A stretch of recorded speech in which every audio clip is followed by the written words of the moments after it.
Welcome to the St Emlyns podcast. I'm Ian Beardsall. And I'm Natalie May. And we're at the London Trauma Conference, and it's absolute delight to welcome Peter Brindley back onto the podcast, but to talk about something a little bit, maybe left field, I'm not sure. Peter, you and I have known each other, and you've been a friend of St Emlyns for many years, and we spent a lot of time together at the SMAC conferences of old, which I'm sure some listeners will have either attended or heard about. And this is a little bit about social media and the internet in general, and perhaps even artificial intelligence, which I know you've been thinking quite deeply about for some time. I know you even published a paper with our own Simon Carley not so long ago about it. But perhaps you could go into a little bit after you've introduced yourselves back to our audience. Thank you so much for having me. Can I say big fanboy of the podcast? It's very meta to talk about social media, misinformation, disinformation, and AI on a podcast. But nonetheless, this is the absolute reality that these things are now the library, the lecture dais, the Oracle of Delphi. This is where it all happens in cyberspace. So we better understand our digital footprint and equally our digital search, because even if we claim we're not using social media, a lot of the information we're getting is being curated via it. So let's delve straight into that. What do you mean by digital footprint? What is it? Have we all got one? What are we supposed to do with it? Yeah, fair point. Yes, more and less. There are people in our specialty that, perhaps we'll get into the Kardashian index soon, have more of a social media presence than they have an academic.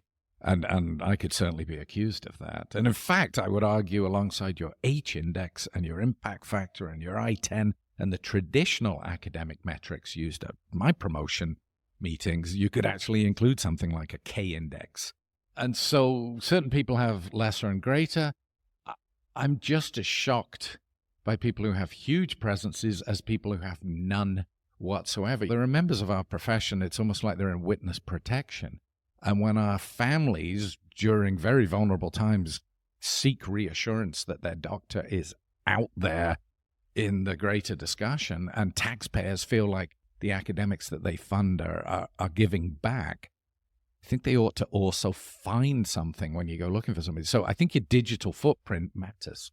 If we go right back to 2012, I think it was ICHEM, before FOAM really existed, the Free Open Access Medical Education movement, before it existed as something called FOAM, which happened later in a pub in Dublin, I think, Mike Cadogan was talking about how we should all, as healthcare professionals, take control of our digital footprint. So what does that look like? What does that mean? You have a presence out there. Now, you have to police it and make sure you're not all sizzle and no steak, but it is your shop window and it is your department's shop window. And in a place like where I work, where people don't just fly in for the weekend, we have to attract them. We actually have to work on our shop window. Now, we have to make sure there are some goods in the back of the shop as well. And so when I say police, I really do mean police. We now have the power to produce a pretty low impact factor paper and then sort of Joe Rogan the heck out of it and promote it to far more than it's worth. So I guess that's what I mean by digital footprint. You better have one, but it better be authentic and it better not be all sizzle and no steak. So a lot about presenting ourselves through various social media. And by that, I don't just mean Facebook, Instagram, TikTok, the toxic wasteland formerly known as Twitter, now Blue Sky, where everyone seems to be congregating. Also in terms of our publications. And how does that lead on to the way that we search for information then when we're looking for the clinical information that we need? How has that landscape changed? There's information, there's misinformation, which is a sort of innocent mistake, and then there's disinformation, which is a deliberate attempt. So it matters greatly, and a lot of the information, and we've known this as clinicians, there's a difference between data, the SAT is 80, information, the SAT's increased to 80, the SAT's dropped to 80, and meaning, therefore you ought to. Just as a parcel of information, it's fairly benign. It's what you do with it that matters most. Edmonton, Alberta, my home city, is also where Marshall McLuhan is from, and he's the medium is the message guy, arguing back in the 60s that synergistically how you present something influences what is presented, what you present influences how it's presented, and this sort of thing goes around and around. And so it's even been argued, we're on a podcast right now, it's even been argued that the human voice can be more powerful, because it goes back to the days when we were all sitting around the fireplace, than reading something, cold words, on a piece of paper. Having said that, you got to be careful. You don't just say something in a charming way and it takes on more importance than it should. And similarly, you better be aware that on the paper, don't be surprised if it doesn't change medicine, just you publishing a paper and hiding it away somewhere. Is there a way that we need to think about the way that we're looking for information differently? I've noticed particularly when I now type something into Google, which was always the search engine of choice for me, now the first thing that comes up is an AI answer. Was this the answer you're looking for? How can we navigate that? It's very powerful, and therefore it deserves our attention. We have a stalker now 24 hours a day, even while we're sleeping. And I think we should all be aware of that. If that was a real person, we'd be absolutely horrified and demand that it be shut down. But we seem to allow it for the ease of, I don't know, a taxi or a music recommendation. And the same thing happens medically. So the belief is that these engineers are up all night, every night, trying to work out how to amplify rage and loneliness and shame and some pretty primitive, having said that, profoundly powerful emotions that we all have inside us. And it leverages those and it amplifies those. And so when you talk about people getting in parallel tracks of truth, how old am I? I thought there was empiric truth and that's it. And now people talk about having their own truth. That seems tautologic to me. But that is what it's doing. Now, when I say it, I've been deliberately vague because you can't just blame the medium, going back to Marshall McLuhan's idea. We had populist politicians way before the Trumps of this world. We look at religions. Wherever you stand on those are belief systems. Whether information is sticky or not is something people should start to learn about, both in terms of how you craft a message that people will hear, but also the messages that are curated and sent to you. So you can abandon all the social media platforms you want, and you probably should for the sake of your mental health, but the information you are receiving has already been curated through those things. I once proudly said I don't have a Facebook page, and somebody said, no, you do. The company keeps a Facebook page on you, triangulated from the people that have posted your picture and your interests, just because you don't subscribe to one. So that's how maybe we as healthcare professionals can navigate this space. What about when we have to meet our patients who are coming from a very different perspective? Yeah, I think you have to acknowledge that this is the people's library, town square, Oracle of Delphi. When you and I used to go to the library, or when our patients went to the library, they had to go to the effort to get out of the chair, take the bus into town, go into the library, and know that the library had some level of peer review. And so you had a higher level of trust of anything in the library must have met a certain.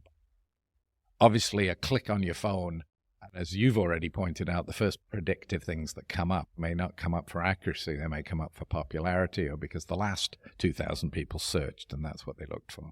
And the evidence is pretty clear. Most of us don't go past the third search, and we certainly don't go on to the second page of searches.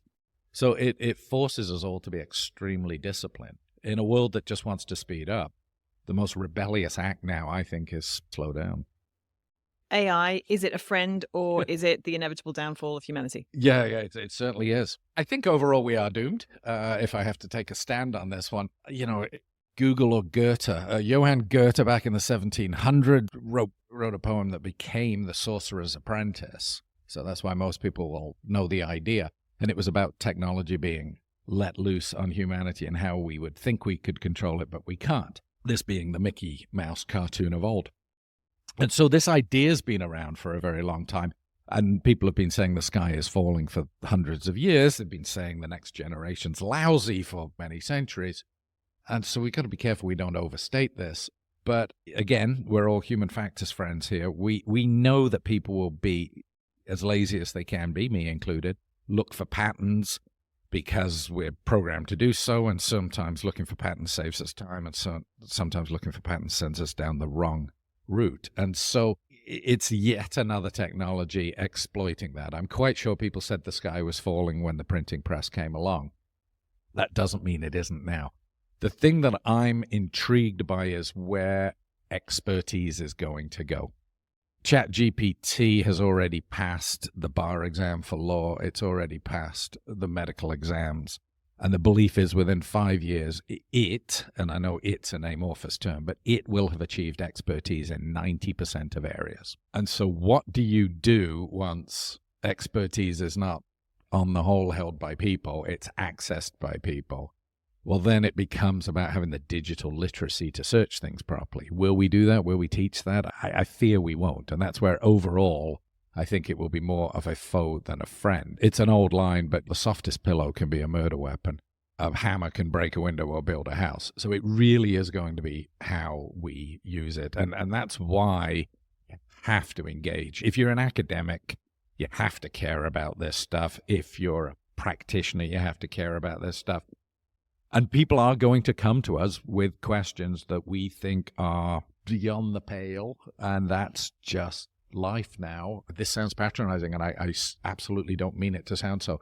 It's not their fault because the library they're being allowed into is the same library you and I are. Think of an area you and I don't know much about, and think of the nonsense we've all shared. Peer review and people saying you're talking nonsense and people saying, hang on, let's slow down and really talk about this, are going to become even more important. So I'm taking away two main things. The first is if you put your name into Google or another search engine, you should be aware of what the top 3 results are saying about you and try, if you can, to exert some sort of control over that, if that's possible. But that's what people are going to do, whether that's patients, whether that's people outside, whatever. You need to have control of those top 3 results. And then about AI, the thing that I've seen mostly is a real anxiety, I think, because we've seen it in other areas of medicine. When we believe our, for want of a better term, power is being taken away from us because the knowledge belongs to somebody else, or actually the other person have the knowledge, we're very reluctant to embrace it. One good example, I did an interview with Steve Smith a few months ago about PM Cardio, the app that they've got that will help you analyze ECGs, which I am pretty sure right now is better at doing ECGs than 95% of the population. But if you were to ask a cardiologist about it, they're incredibly nervous. Where do you think the AI thing within clinical decision-making is going? And what is it about us as human beings that stops us wanting to embrace it? Is it just fear that we will become unnecessary? It is fear, and we disguise that with all sorts of, no, I bring wisdom to the system. But I think it forces us to double down on what do you really bring? Do you bring wisdom, or do you just happen to have the knowledge? And there's a big difference between wisdom and knowledge. It's the application. What's that old line? Knowledge is knowing a tomato's a fruit, and wisdom's knowing you don't put it in a fruit salad. I think we need to force ourselves to say, what do I bring other than access? There's a danger. Doctors will say, you got to get a consult with me if you want endoscopy, even though we know other people could possibly perform it quicker, faster. And the same thing could happen with AI. Oh, you want an ECG, you have to have a cardiology consult rather than just the machine reviewing it. But a lot of life has gone to that DMV level where we have to go through people to get to things. And there's been a lot of disruption. The legal profession has held out for a long time, even though we all secretly know they all use about 10 forms, which we should be able to download. They are still the access to that. And we look down our noses as medics at that. We better make sure we're better than that. We're not just, you can't have blood work without seeing me first. The ethics we bring to medicine are going to be increasingly important. The judgment that we bring to it. Ethics, a sort of throwaway term or a throwaway topic you do in your first year of med school. There is a danger that if we don't make decisions, that AI will make them for us. And so we may reach a future where, no, you can't have a kidney transplant. The computer has decided, running big data algorithms.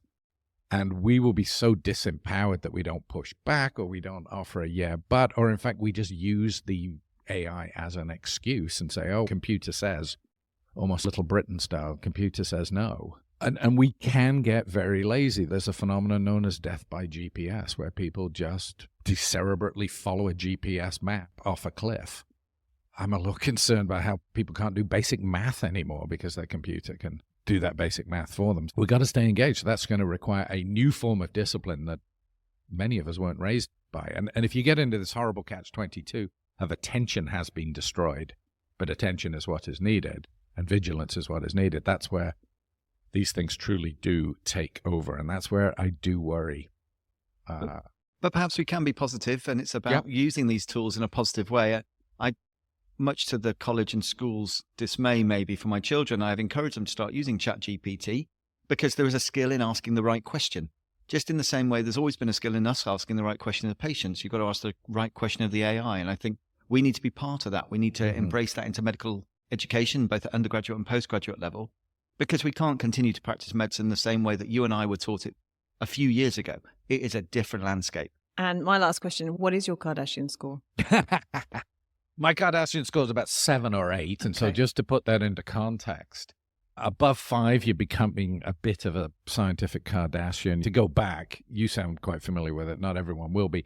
It was based on Twitter followers and citations. Now, one of the fascinating things about social media is the minute something gets popular, people stop using it and they move on to the next one. X or Twitter isn't used widely anymore, but the idea that you were more sizzle and not enough steak. Now, I use that number of, if 5 is a cutoff, my 7 is a reminder to go back and do some boring, stodgy, empiric work. Now, the flip side of that, my dad started listening to podcasts. It's quite an interesting phenomenon. He's a traditional scientist. His Kardashian score is probably in the negatives. Now, he's the world expert on phosphatidate phosphorhydrolase, an enzyme that nobody's heard of except for him.